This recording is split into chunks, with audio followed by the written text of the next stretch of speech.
फातिमा की रानी माँ, प्रभु यीशु की माँ, आसरा तू ही है माँ।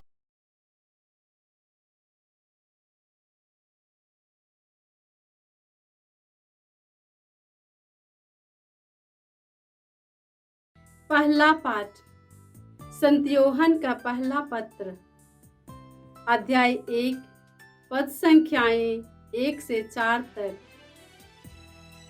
हमारा विषय वह शब्द है जो आदि से विद्यमान था। हमने उसे अपने आँखों से देखा है, हमने उसका अवलोकन किया और अपने हाथों से उसका स्पर्श किया है। वह शब्द जीवन है और यह जीवन प्रकट किया गया है। यह शाश्वत जीवन जो पिता के यहाँ था और हम पर प्रकट किया गया है। हमने इसे देखा है, हम इसके विषय में साक्ष्य देते और तुम्हें इसका संदेश सुनाते हैं।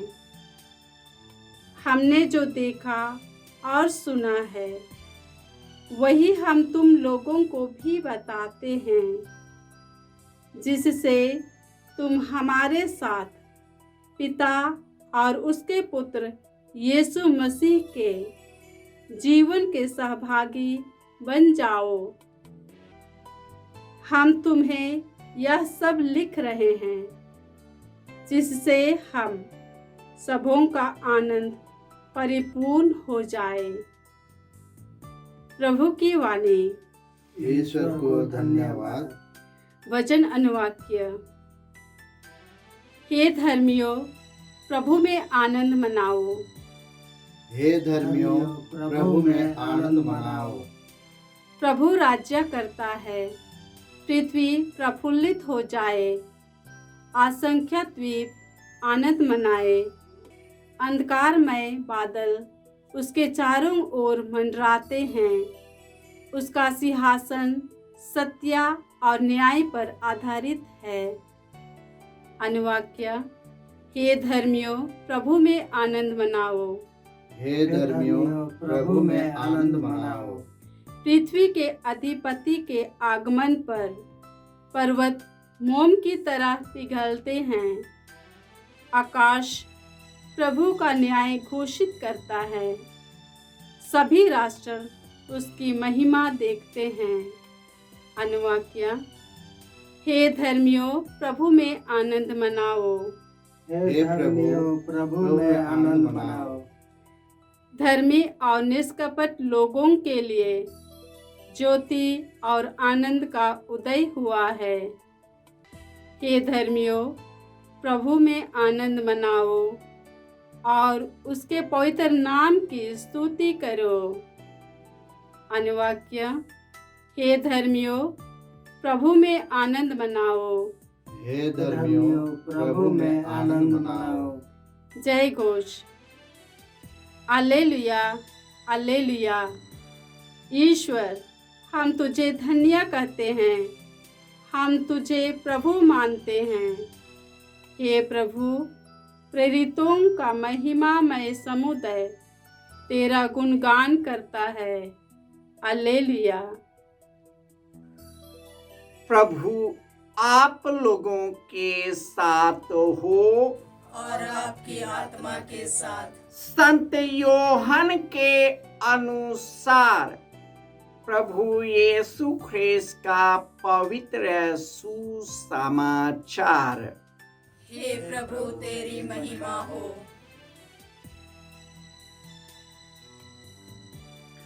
अध्याय 20, पद संख्याएं 2 से 8।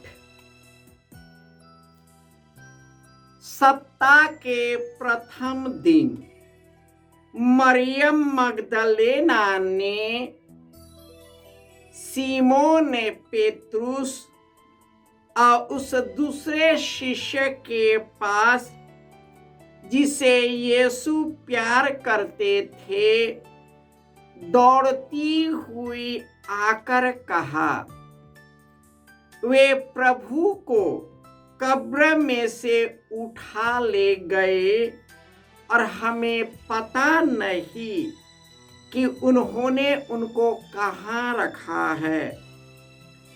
पेतरुस और वह दूसरा शिष्य कब्र की ओर चल पड़े। वे दोनों साथ साथ दौड़े। दूसरा शिष्य पेतरुस को पिछेलकर पहले कब्र पर पहुंचा। उसने झुककर यह देखा कि छालती की पट्टियां पड़ी हुई है, किंतु वह भीतर नहीं गया। सिमोन पेतरुस उसके पीछे पीछे चलकर आया और कब्र के अंदर गया। उसने देखा कि पट्टियां पड़ी हुई है और यीशु के सिर पर जो अंगोछा बांधा था वह पड़ियों के साथ नहीं बल्कि तह किया हुआ दूसरी जगह अलग पड़ा हुआ है। तब वह दूसरा शिष्य भी जो कब्र के पास पहले आया था भीतर गया। उसने देखा और विश्वास किया।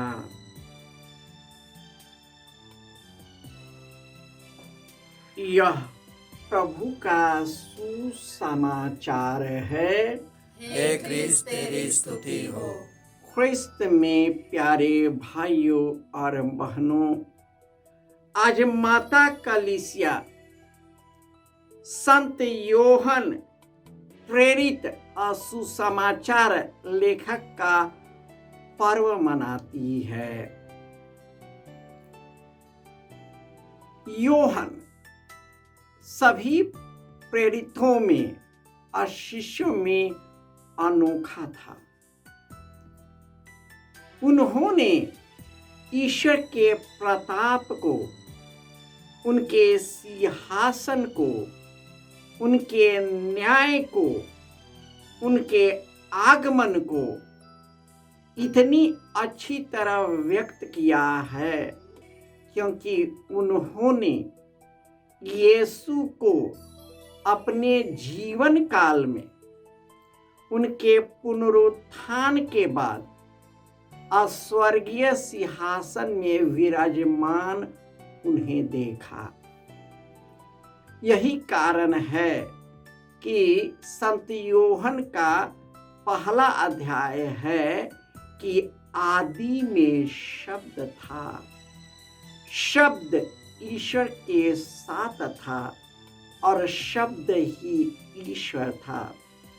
उसके द्वारा सब कुछ उत्पन्न हुआ और उसके बिना कुछ भी उत्पन्न नहीं हुआ। उसी में जीवन था, वही जीवन मनुष्य की ज्योति था। वह मनुष्य हमारे जैसे शरीर धारण किया और हमारे बीच निवास किया। वही अनादि शब्द विद्यमान है जिसे उसने अपने आँखों से देखा, उसे स्पर्श किया, उनका अनुभव किया और इस अनुभव को वे हम लोगों से साझा कर रहे हैं।